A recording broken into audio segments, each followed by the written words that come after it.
I was born in a Muslim family. My dad had 2 wives and 12 children. We were all living together. Because I was a good student, and I was expected also to be good in religious area, so I started to learn the reading of the Quran in Arabic. Arabic is not an Iranian language. It's a very different language to Iranians. Iranians, Persian. Persian is in the family of European language. It's similar to your language. Writing is different. Arab changed, but the communication is the same. So I learned it without knowing what it is. You just memorize it. I became a famous poet just because of my voice. I had the voice to recite it louder.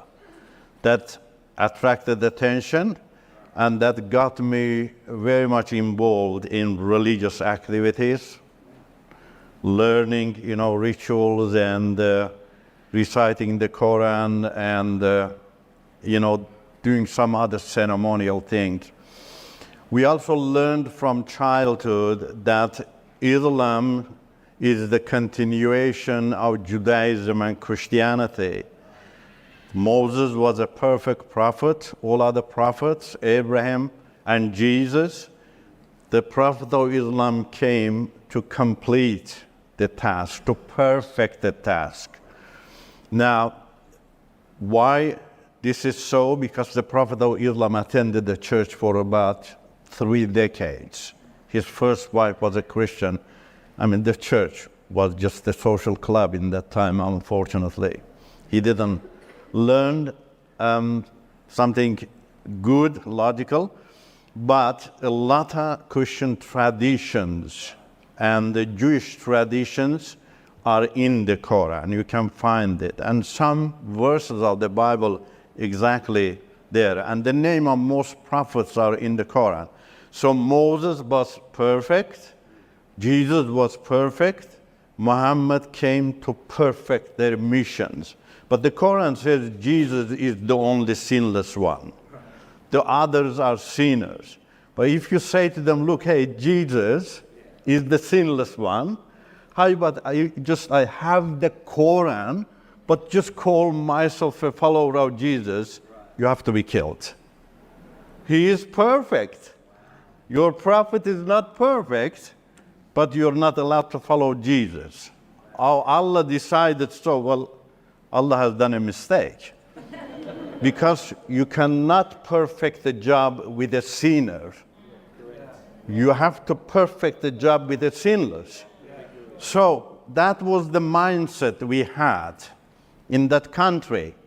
You never want to become a follower of Jesus Christ. It's costly. But I praise his name. He approached to me from that time.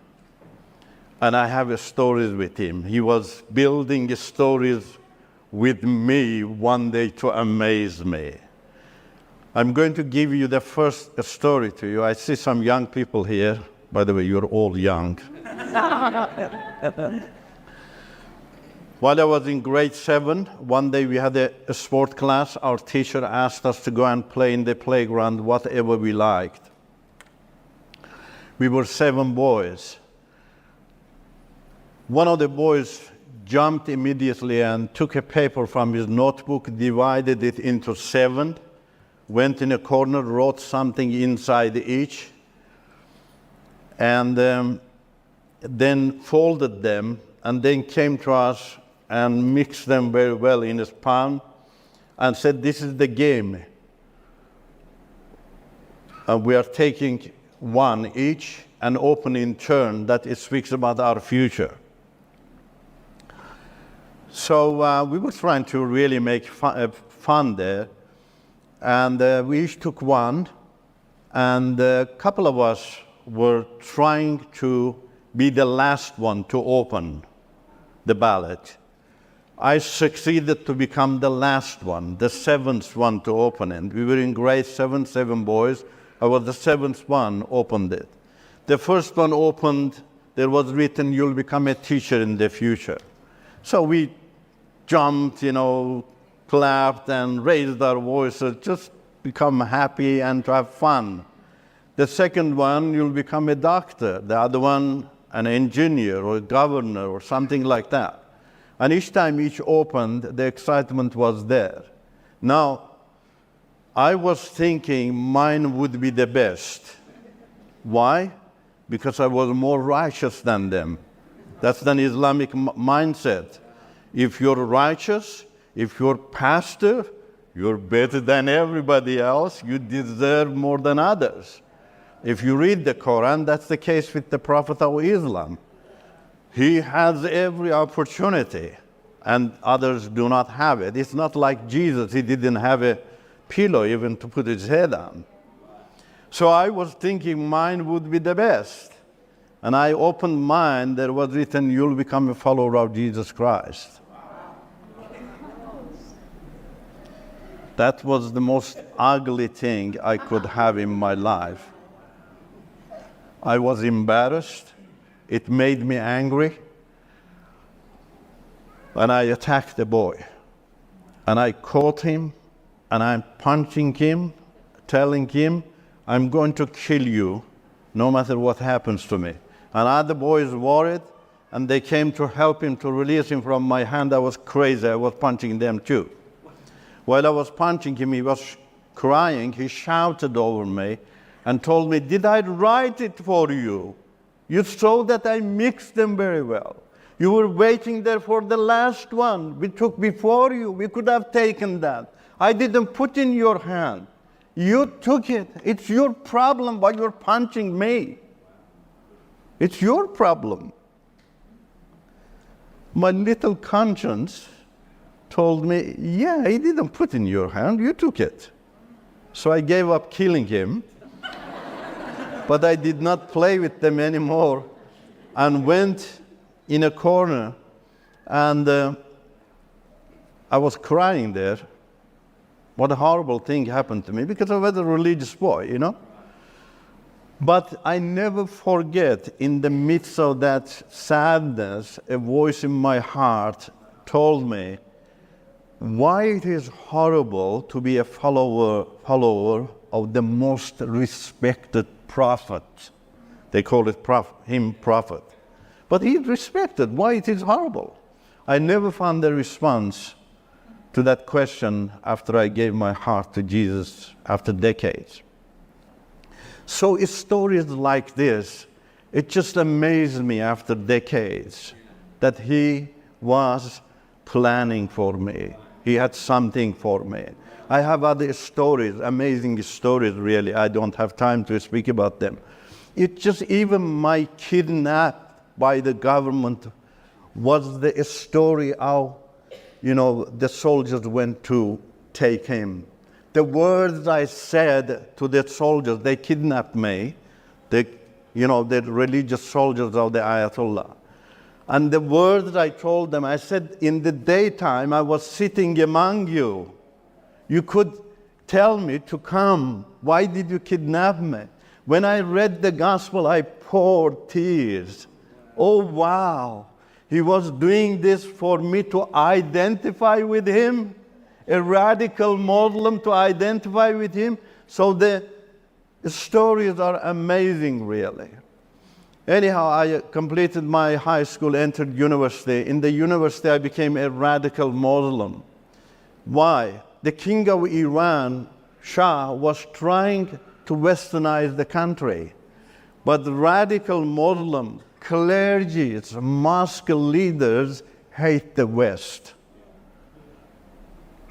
They came to manipulate the young people in the country. They taught us that Islam has 10 times more democracy than West.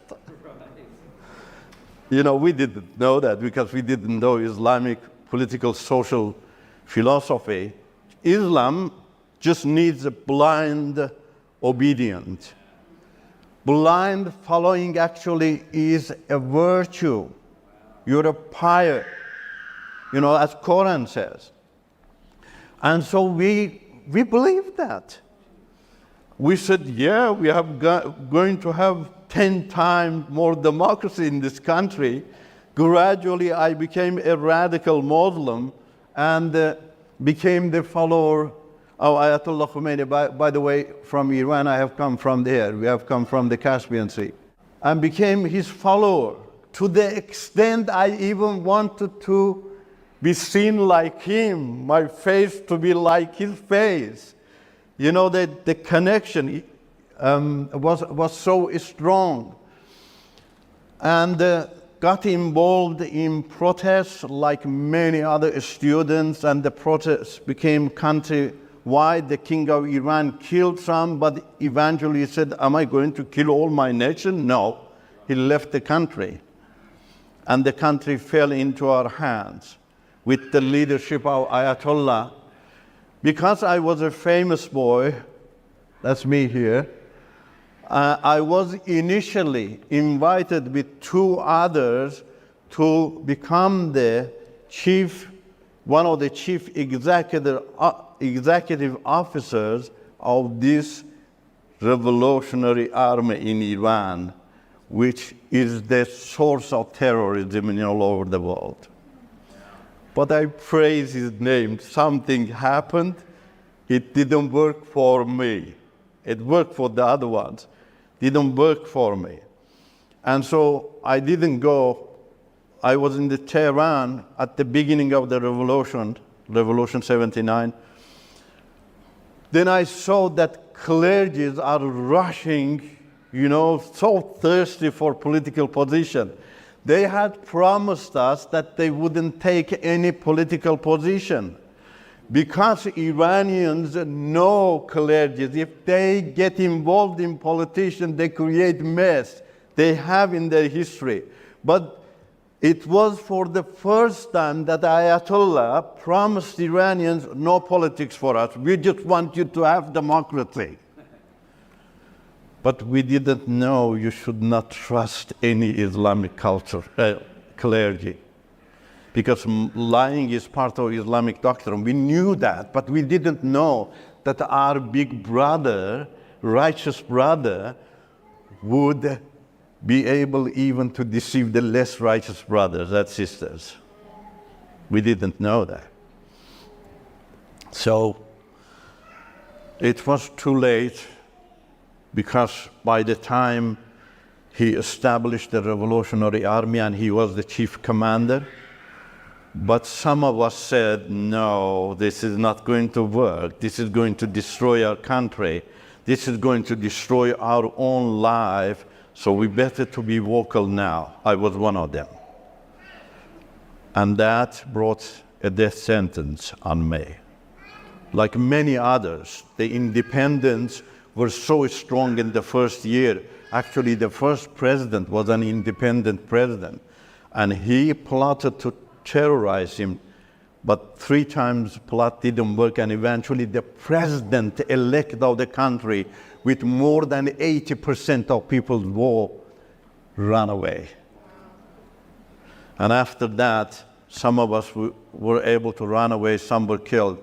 I was one of them kidnapped at night time, took to an unknown prison. My family did not know where I was. And eventually later they discovered. And I was given a death sentence, waiting on death row with 4 others in a cell. All were killed. And I'm here by the glory of Jesus Christ. You remember the ballot? It's an amazing story. I don't have time to go in it. It was going to happen for me. I was going to be his follower. When he has a plan for you, even the entire armies of the world come. They can't do anything. Some of my older friends, without me knowing that, put their life in risk, and they played some game. They were in very high position, and they released me temporarily so I could run away from Iran to Turkey. In Turkey, life was difficult too, because a lot of Iranian terrorists in Turkey. They killed a lot of fugitive politicians. So I stayed away from Iranians, didn't mix with them. Turkish is my mother language. There are many millions of Turks in Iran. I learned Turkish from my mom. So I needed a visa in Turkey because every three months I had to leave that country, go and come in. Therefore, I decided to become a student and enrolled in a master and then in a doctorate plan. I really wanted just visa. I didn't know that was the plan of the Lord Jesus Christ.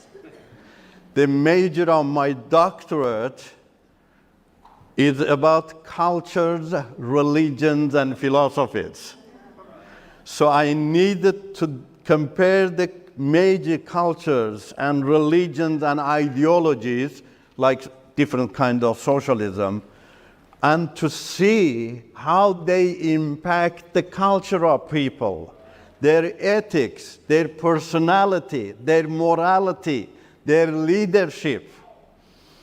Now, before getting involved in it and investigating the different cultures and religions, in my mind already was established that Islam was the best. I was disillusioned with Islamic political philosophy in Iran, but I thought Ayatollahs just hijacked Islam. Islam still is the best, and I'm going to find the best things about Islam.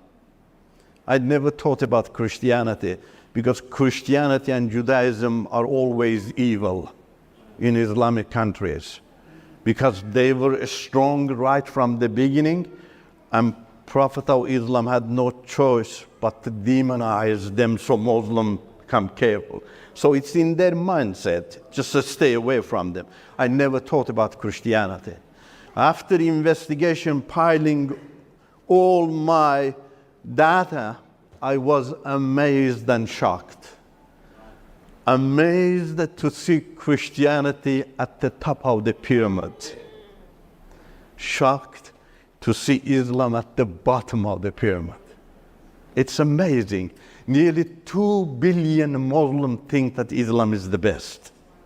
2 billion. But Islam is the bottom of the pyramid. So immature religion.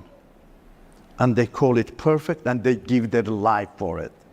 I was amazed of everything in Christianity. Personal value and dignity, amazing. Family, relationship and culture, social culture, organizational culture, yummy, delicious.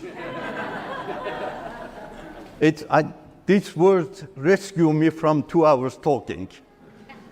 You know, I have logical reason for everything. He touched my mind and heart in every way, emotionally, logically, and in every way. It was amazing to me. That changed my worldview about Christianity. Disappointed me very much of Islam. But I am not a follower of Christ yet, because I don't know him spiritually. Then he opened the door for me to go to a church. It's amazing. To go to a church for a Muslim is very dangerous, especially for a fugitive Muslim who has run away from a death sentence. He doesn't want to have another death sentence. But one of my business partners took my $30,000 runaway, a Muslim, to Germany. I didn't know any of his friends. A church was in contact with him. That caused me to go to that church to get some information about him. So for the first time, I'm going to a church for my money, not for Jesus. I went there. They promised me to find him in Germany. They had many friends in Germany, so they could connect us. I could beg him to give my money back. That caused me to be in continual relationship with them. But to have relationship with them, I had to go to their church because they were working in every day. Sunday they were free, they were going there. I had to go. There was not any mobile phone in that time. I even didn't have phone. I had to go there. Unlike my desire, I'm taking risk. You know, if a Muslim sees me there, that's dangerous. Anyhow, week after week, I found them amazing people. Amazing. I had heard the terrible things about Christianity, Christians, but these people are so nice people. They are so lovely people. They are very kind people. They are honest people. Quran calls them infidel. I said, if this is infidelity, I love it. That's the wonderful infidelity. It was amazing. That helped me to draw my attention to their words. I heard amazing things about God from them. My mind was full of philosophy. You know, I was always interested in philosophy. Philosophical approach. I didn't know the philosophy of God in the gospel is yummy and delicious. I discovered that God in the Bible is the personal God. This is the only God among all other gods, personal God. That you can have personal relationship with Him. You cannot have personal relationship with God in other religions. Isn't that yummy? That you are personally able to have personal relationship with the mighty creator of the universe. And then I had a dream. The following day I went to the church. I heard my dream from the pulpit. That amazed me. In my dream I was in my father's house. There was earthquake, people died, a scary situation. I was alone there, exactly my father's house, old house. Cried to God, I need help. Jesus revealed himself to me in the dream and said, I'll help you come out from your father's house. So I rushed at my father's house, collapsed. I woke up, I saw that was a dream. The following Sunday I went to the church. A preacher was preaching there. His preaching was based on those words Jesus says, a wise man builds his house on the rock. In his message, I heard the same sentence, come out from your father's house. Wow. Your father's house can be destroyed by everything. But Jesus had built the house for you on the rock. Nothing is going to destroy it. Whoa, that really shook me. I said, what's happening here? You see, I am saying that I had a philosophical mind, but He is working emotionally in my life too. He is truly God. He works in every way to convince you. I said, I'm going to read their book myself. I grabbed the New Testament. That's a death sentence. If you grab a New Testament Bible to read it, and in Iran they find you, you can lose your life. I said, I'm going to read their book myself. Gospel is the most amazing religious book among all other religions books. We don't call it religions, but you understand what I'm saying. It's amazing. I am reading the passages here. There are mighty philosophical passages in the gospel. One of them is John chapter 1. He is the Word. He was Word. The Word is God.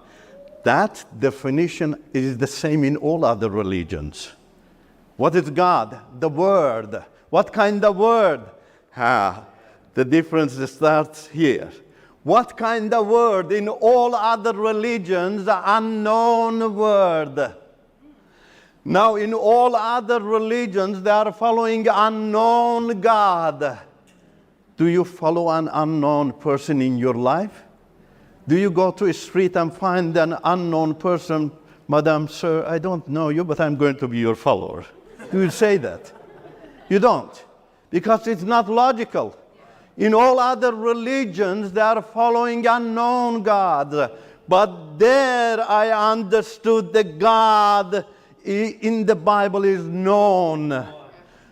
The Word became flesh. Why? To make himself known, to see his glory, to see his beauty, to fall in love by knowledge.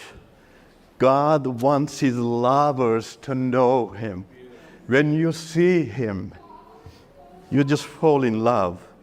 You open the door of your heart.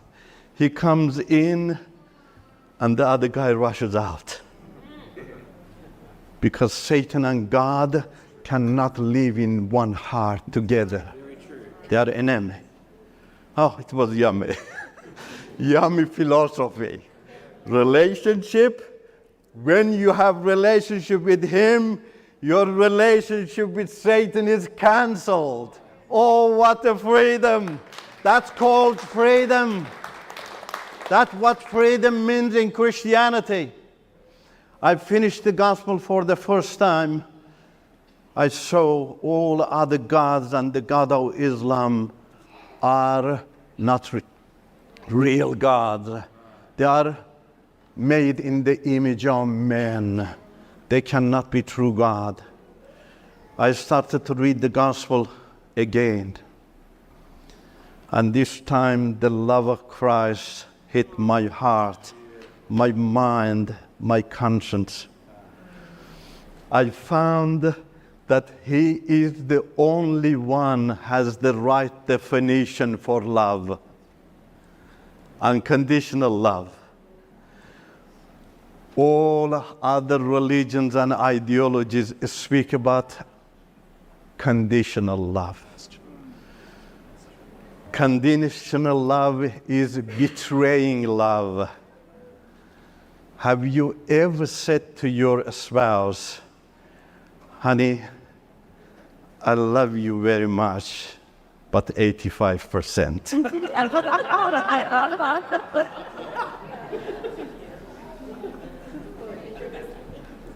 Have you ever dared to say, I love you 99.99%? Come on, it's only just 0.1%. I mean, it's no difference really that much between that figure and 100%. Why don't you say that? Because there is a little piece of betraying in it. No. That means you're saying to your honey, if a year is 365 days, honey, I will love you with the depths of my heart 364 days, but just one day spent with the other person. You see how ugly it is? Glory be to his name. He is the only one to have a right definition for love. It, struck me. It was amazing. It was logical. It was true. If you want to build a peaceful relationship with other people, you need to base your life and faith on unconditional love. If you want to live in peace with other people, you need to follow Jesus Christ. It was amazing to me. Then I was able to understand why these people are so kind, why they are loving, because they are living in the ocean of love of Jesus Christ. I said I have to give my heart to him because I will be able to love my wife, to love my children, to love my neighbors, to love my enemies too, because they loved me and that changed my life. We are now brothers and sisters. Oh my goodness, a radical Muslim from a corner of Islamic country, from a village, has come here in Australia, travels worldwide, and he meets with his brothers and sisters with all other nations. That's amazing. Nothing can bring people together. Interpersonal relationship is chaotic in all other religions and ideologies. Church, we need to wake up. We need to understand this. You see how Australia is moving ahead. The world really, they are getting away from Christ. We need to help them to understand there is no beauty in other cultures and religions, but in the gospel. Encourage them. I said, yeah. And I gave my heart to him. And I forgot to show some other pictures to you, actually. This is me praying in an Islamic prayer. And here we were under Ayatollah Khomeini's leadership, preparing young boys and girls, to prepare themselves for, terrorizing other nations, and especially Jews. This is our marriage with my wife. She was a committed Muslim, and because of same interest, we got married. After our marriage, our first child, that's beautiful lady here, Janet, and a photo of the family in an Islamic shrine. And here I became a candidate for Islamic Parliament, independent. Ayatollah's group begged me to become their representative. I was disillusioned with them. I didn't want to be one of his followers anymore. But that brought, that chaos into my life I mentioned to you already. I gave my heart to Jesus. Now I am smiling here, you see. This is an American brother. He invested in his life among Iranian people. A couple of years ago, he went to the Lord. He led thousands of people to Christ. And then my wife and 3 daughters joined me in Turkey. She didn't know I was a follower of Christ. I couldn't tell her. It's not easy to, tell your family that you're a follower of Jesus Christ. She could decide not to come anymore and join me, or she could be under pressure. I just wanted her to come and see the changes in my life. And she came and joined me, and the changes in my life affected her. I don't have time to talk about my life to you. I was a horrible husband. If you're a radical Muslim, if you're a committed Muslim, Quran says you can lock her in the room until she dies. You can beat her. That's in the Quran, And so the changes were amazing, really, to her. I was, joyful. I even had, bought an Iranian instrument and put in the corner of the house, learning an instrument. Music is illegal in Islam. Music is evil. When radical Muslims take over, they come to your church and shut down everything. And so I was playing with my children. I was working sometimes in the kitchen, and she thought I had gone crazy. In the second week, she told me, "What has happened to you?" I was terrified. That was the first time I was afraid of my wife. What to answer? What to answer? She is an aggressive lady. Even though I made her life hell, but she's aggressive. If I tell her minimum, she could take the children and go back to Iran, because she has authority now. According to Islam, if you change your religion, you're not that anymore. You're a servant. Your children should rule over you. That's in the Quran. Quran chapter 9, verse 23. You see what kind of peaceful religion, perfect religion is Islam? People do not know what is written in the Quran. So, what should I do? This is the second week. Lord, why you are rushing, Lord? Why? I mean, you're mighty God. You can give me time. You can. Why you're rushing? Unless you want to come and help me. And I praise his name. He came and helped me. I love the Lord so much. I really do. I don't deserve to say such words. I'm not talking about my, being. Oh, I'm a perfect person. I love it. No. I have seen his mighty hands in my life. I know him very well, but knowing sometimes doesn't work. You need to feel, you need to sense, He came and took over our time there in a mighty way. It's a long story. Really, you need to read my book. She settled down. She didn't leave the country. She didn't go back. My mighty Lord had done something back in Iran. She had vowed not to go back there. Something horrible happened by an Ayatollah. She was afraid because of our 3 daughters. I'm not going to come there. You see, it was done for me, for his glory, for the salvation of the family. She doesn't go there, and she stays there. Week after week, she found, this man is changed. It's not a game. Sometimes you play game. For a while, you're away from each other. Nice in the first, second weekend, No, this is different.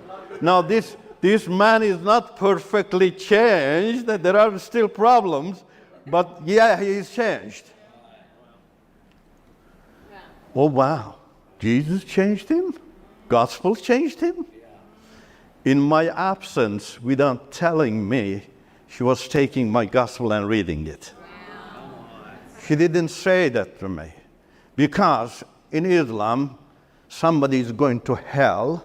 You don't tell that person, I'm reading your book. Because in Islam, Christians and Jews, others go to hell. But one night I caught her with my book. It was around 2 a.m. I woke up, I went to the bathroom, came back to the room, I didn't see her there. Where is she? I became curious, I went out, I saw light was on and she was reading my gospel. I went closer, I said, what are you doing? It's 2 a.m, what are you doing?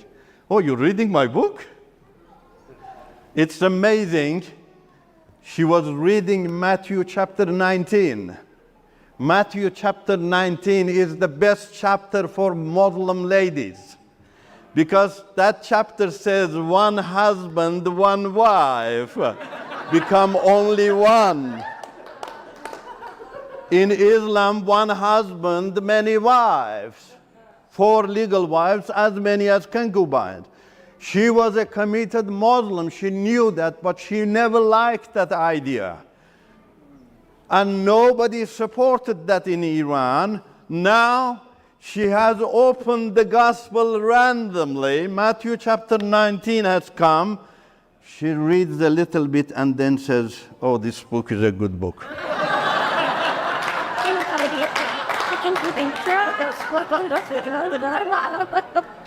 You see how he's working? I told her that chapter is an amazing chapter. She smiled at me and told me, it's not your business, go and sleep.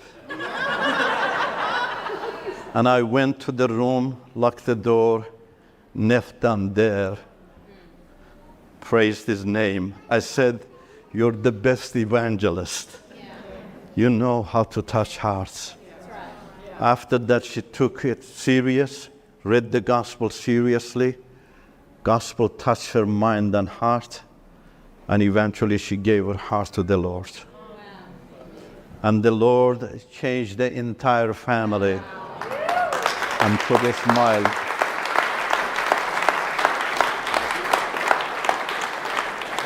And put a smile on their faces. You see the difference? That's the difference between the Prophet of Islam and Jesus Christ.